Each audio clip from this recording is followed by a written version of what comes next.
చేసి. కానీ కొంతమంది జైలుకి వచ్చిన తర్వాత చనిపోతుంటారండి. కారణం ఏమంటారు? మామూలుగా కొంతమంది బయట బాగా డ్రింక్ అలవాటు ఉంటుంది. ఉదాహరణ, హ్మ్. బయట బాగా డ్రింక్ అలవాటు ఉంటుంది. హ్మ్.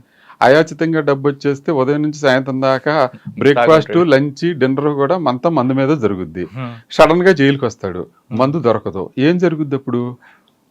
అప్పుడు మీరు ఒకసారి మంగళగిరిలో ఉండగా డాక్టర్ గారిని అడిగా, ఏంటండి ఈ పరిస్థితి వచ్చినప్పుడేమో చక్కగా సరదా బుల్లులో ఉన్నాడు, ఇప్పుడు ఏంటి ఎలాగ అయిపోయాడంటే, ఆడిదేం లేదండి, ఆడి బాడీ ఆల్కహాల్కి ఎడిక్ట్ అయిపోయింది.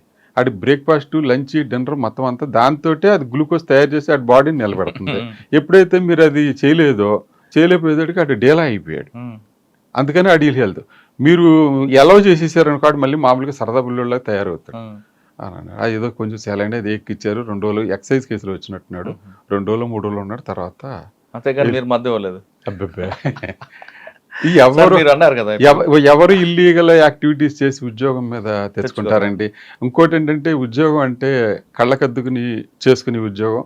మేము ఖాళీగా రోడ్డు మీద తిరిగి ఈ రోజుల్లో అవును. ఎంతో కష్టపడి స్టార్ టెస్ట్ పాస్ అయ్యి ఇంటర్వ్యూ ఫేస్ చేసి ఇన్ని మార్గాలు ఎత్తుక్కున్న తర్వాత మమ్మల్ని సెలెక్ట్ చేసుకుని వచ్చిన తర్వాత అది పోగొట్టుకోవడానికి ఎవరు ఇష్టపడతారు సిద్ధం. చెప్పండి? కరెక్ట్.